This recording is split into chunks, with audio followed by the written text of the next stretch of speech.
राम की पाप लीला, दिन में सुनाता था कथा, रात में शराब पीकर मिटाता था हवस। बड़े बड़े नेता थे करीबी। श्री राम सी महिला की टिप्पणी जो है मुस्कुरा करके की जाए तो वो कुछ नहीं है। सुप्रीम कोर्ट का फैसला आता है कि अगर आदमी गलती से एक औरत के साथ रात बिता ले तो उसमें उस आदमी की कोई गलती नहीं। कि नीतीश जो मशहूर कथावाचक हैं उनकी भी नज़दीकियाँ नरोत्तम मिश्र और बीजेपी के कई नेताओं के साथ मतलब देखने में आती है। अब सवाल ये उठता, बाबू का जो सुशासन है वो अब कुशासन बन गया है और दुशासन बन के उनका शासन नारियों का वस्त्र हरण कर रहा है।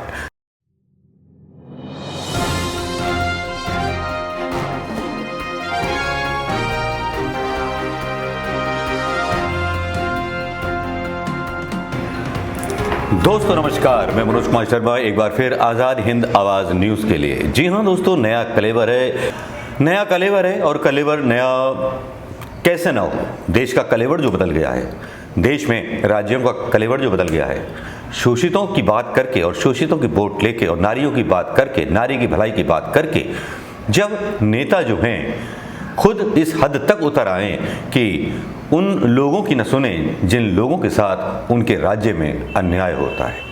संगत का असर जब पड़ जाता है तो कुछ ऐसा ही होता है और वो संगत का असर पड़ गया है हमारे नीतीश बाबू पर। जी हाँ, नीतीश बाबू, जी हाँ, इस तरह से कुछ मतलब नशा चढ़ा है बीजेपी और संघ का कि मैं आपको बता नहीं सकता। बीते कुछ दिनों पहले बिहार में जो था एक 8 साल की बच्ची के साथ, नाबालिग बच्ची के साथ बलात्कार होता है और बलात्कार की पीड़िता को और उनके परिवार को साथ लेकर के समाज सेवी योगिता भयाना जब मिलने जाती हैं तो पुलिस बड़ी बर्बरता और बदतमीजी के साथ उनके साथ व्यवहार करती है। ये मामला दरअसल था क्या बिहार का, उसके बारे में थोड़ा सा चर्चा करना चाहेंगे।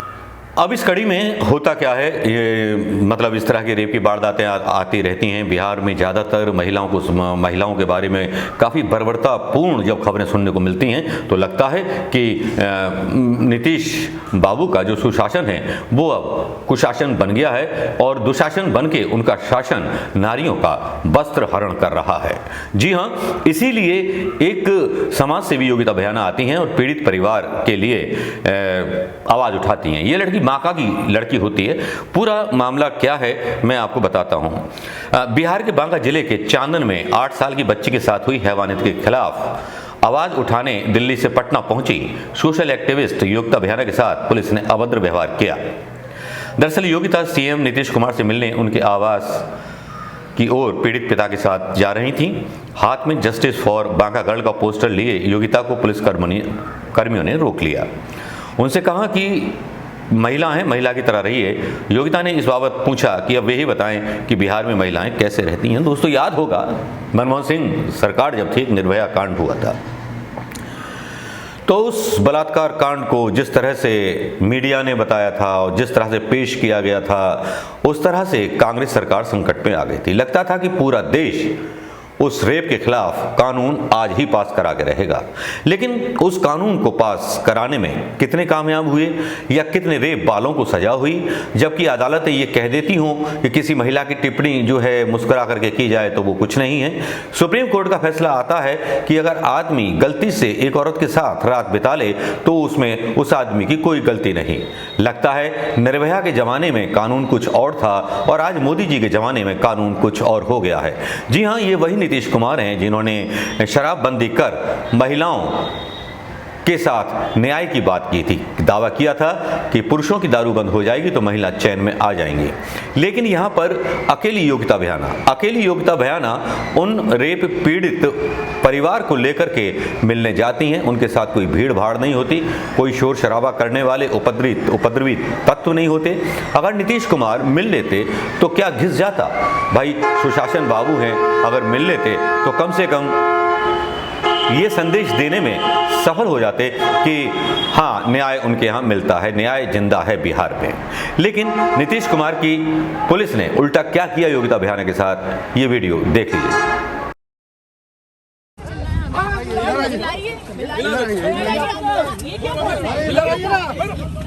मुख्यमंत्री से मिलने आए हैं। 8 साल के आप कौन है बच्ची की? हम एक्टिविस्ट हैं बच्ची के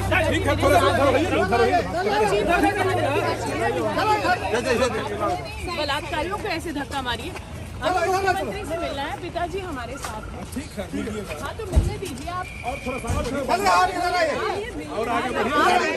आइए आप बताइए। छोटी सी बच्ची है, 8 साल की बच्ची। इधर क्या अपनी आवाज प्रशासन से हेल्प नहीं मिल रहा है, प्रशासन से हेल्प नहीं मिल रहा है। बोला जी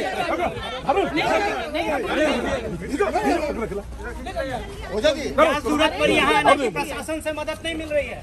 ऐसे धक्के मिल रहे हैं प्रशासन से। आप देखिए हाँ ठीक है, मिलाते हैं ना आपको, हम मिलाते हैं। यही पकड़े हुए अपना जोर बलात्कारियों पे चलाइए। आप हम पे चला रहे हैं, आप बोलिए ना, हम चल रहे हैं साइड। चलिए मैं कहा तो बिना हाथ लगाए बात कीजिए। मैडम आप गलत कर रहे हैं। हम गलत कर रहे हैं, एकदम। बलात्कारी गलत करते हैं। बलात्कारी का हमने काम कानून का है, मुख्यमंत्री से उठाएंगे। समय मांगा है, हाँ? समय मांगा है समय मुख्यमंत्री। मांगा नहीं मिला, बात खत्म हो गई। क्यों नहीं मिला? क्यों नहीं मिलेगा समय? आप मालिक है क्या? हाँ क्यों नहीं है मालिक? जनता मालिक है। जनता मालिक है तो 8 बात साल की करिए। बच्ची आपकी तो समय दिलाइए, समय दिलाइए। कोई नहीं दिलाएगा। ऐसे कैसे? आप किसी के देश की सेवा के लिए हो, किसके लिए हो? अरे तमीज में बात करो। कभी चुप किससे बोल रहे हो? चलिए इधर आप तमीज में बात करो। बात उंगली आप नीचे तमीज करके में मैडम ऐसे ही बात करोगी तुम, बलात्कारियों का बता दो। आप क्या बताओगे? ज्यादा गुंडागर्दी चल रही है। गुंडागर्दी चल रही है। पिता, बोलिए आप अपनी आवाज रखिए। तुम्हारे का गुंडा कर दिया। आप बताइए। महिला पाँच साल की बच्ची है, उसके साथ महिला है, महिला की तरह नहीं है। आपने सुनी इनकी बात? उसके साथ कोई सुनी आपने? ये वीडियो आपने देख लिया होगा दोस्तों। कुछ इसी तरह की वानगी भारतीय जनता पार्टी के लोग दिखाते रहे हैं। ये तो नीतीश कुमार के शासन की पोल रही, जिसमें एक योग्यता बयान है, एक महिला, और उसको पुलिस वाले ये बता रहे हैं मैं औरत है, औरत की तरह रह, ज़्यादा बोल लगी तो देख लियो फिर। नहीं, ये इस तरह की लैंग्वेज एक पढ़ी लिखी महिला के साथ क्या आप बर्दाश्त कर पाएंगे? अब देखिए साहब, दूसरी घटना है कि राजा दिग्विजय सिंह जो है अपने ट्विटर हैंडल पर डालते हैं कि एक महंत हैं, वो जो मतलब दुराचारी हैं या जिनके ऊपर बलात्कार के केस लगे हुए हैं, FIR भी लग गई है। महंत सीताराम की पाप लीला, दिन में सुनाता था कथा, रात में शराब पीकर मिटाता था हवस, बड़े बड़े नेता थे करीबी। श्री राम जानकी मंदिर बहराइच के गद्दी प्रमुख महंत सीताराम ने रीवा स्थित सर्किट हाउस में किया नाबालिग लड़की के साथ बलात्कार। FIR दर्ज होने के बाद फरार चल रहा आरोपी गृह मंत्री और विधानसभा अध्यक्ष के साथ तस्वीरें उनकी वायरल हो गई हैं। जी हाँ, बीजेपी के नेताओं के साथ इनकी कुछ तस्वीरें हैं जो यहाँ पर मैं डाल रहा हूँ, देखिएगा। इसमें महंत सीताराम की रास लीला और बिहार के सुशासन की पोल खोलते हुए ये कहते हुए मुझे बड़ा दुख हो रहा है कि पहले इस रिपोर्ट के बारे में आपको बता देता हूँ कि रिपोर्ट के मुताबिक बाबा के गुर्गे 28 मार्च को सतना जिले की नाबालिग लड़की को बहला फुसलाकर सर्किट हाउस में ले आए। वहाँ बाबा ने बच्चे को पहले जबरदस्ती बंद कमरे में शराब पिलाई बच्ची को, उसके बाद उसने लड़की के साथ बलात्कार किया। दुष्कर्म के बाद सीताराम ने अपने गुर्गों से कहा इसे घर छोड़ दो। उसके गुर्गों ने नाबालिग को धमकी दी कि अगर इस घटना की जानकारी किसी को दी तो बाबा के लोग उसे जान से मार देंगे। पीड़िता ने अगले दिन 29 मार्च को पिता के साथ रीवा के सिविल थाने में पहुंच करके आरोपी बाबा और उसके सहयोगियों के खिलाफ मामला दर्ज करा दिया। रीवा ASP शिव कुमार वर्मा ने बताया इस मामले में 4 आरोपी बनाए गए हैं, जिसमें पहला आरोपी महंत सीताराम उर्फ समर्थ त्रिपाठी है, दूसरा विनोद पांडे है। पुलिस ने विनोद को गिरफ्तार कर लिया है, जो कि एक हिस्ट्री सीटर है और फिलहाल जल्दी ही वो जेल से बाहर आया। अब ये तो हो गई, और ये भी बता दूं कि जो सीताराम एक मशहूर कथावाचक हैं, वेदांती महाराज के शिष्य हैं। रीवा के उद्योगपतियों से लेकर मध्य प्रदेश के मंत्री विधायक उनके शिष्य कहे जाते हैं। अब आप फर्ज कीजिए अगर इनकी गिरफ्तारी कांग्रेस शासित कमलनाथ जी मुख्यमंत्री होते या कांग्रेस शासित केंद्र सरकार होती, अगर ये गिरफ्तारी तब हुई होती तो भारतीय जनता पार्टी के लोगों ने और संघ के लोगों ने नंगा नाच शुरू कर दिया होता। कहा होता कि हिंदू धर्म को नष्ट करने की कोशिश की जा रही है, साजिश की जा रही है। मैं पहले भी बता चुका हूँ, बीजेपी के शासनकाल में ही आसाराम बापू गिरफ्तार हुए थे आसाराम बापू की भी नज़दीकियां बीजेपी के नेताओं के साथ थीं और सीताराम जो मशहूर कथावाचक हैं उनकी भी नज़दीकियां नरोत्तम मिश्र और बीजेपी के कई नेताओं के साथ मतलब देखने में आती हैं। अब सवाल ये उठता है कि बीजेपी के नेताओं की फोटो इन कथावाचकों के साथ होती है और वोटों की खेती खूब कमाई जाती है भारतीय जनता पार्टी के द्वारा, लेकिन भारतीय जनता पार्टी के शासनकाल में ही इनके खिलाफ रेप के मुकदमे दर्ज होते हैं, सारा कुछ होता है। तो मेरी बात एक समझ में नहीं आती कि बहुत सी चीज़ें न्यायपालिका से अपने पक्ष में करा ली जाती हैं। उत्तर प्रदेश में भी कोई आप देखिए जाकर के वहाँ एक किसी नेता के खिलाफ रिपोर्ट करके देखिए, बजरंग दल या किसी के खिलाफ रिपोर्ट दर्ज नहीं होगी। लेकिन बीजेपी के शासनकाल में बीजेपी के करीबी ही कथावाचक हों, आसाराम हों, राम रहीम हों, इनको क्यों बंद किया जाता है? मैं सवाल छोड़े जा रहा हूँ। छोटा सा सवाल है कि भारतीय जनता पार्टी की सरकार बनते ही उन साधु संतों पर ही रेप के केस, अय्याशी के केस, गुंडई के केस क्यों लगते हैं? अगर कांग्रेस के ज़माने में लग गए होते तो फिर देखिए आप धरना आंदोलन और रेल आंदोलन शुरू हो चुका होता। खबर के रहस्य को आप समझिए और समझाइए और कुछ हो सके तो कमेंट बॉक्स में ज़रूर लिखिएगा। नमस्कार, जय हिंद दोस्तों।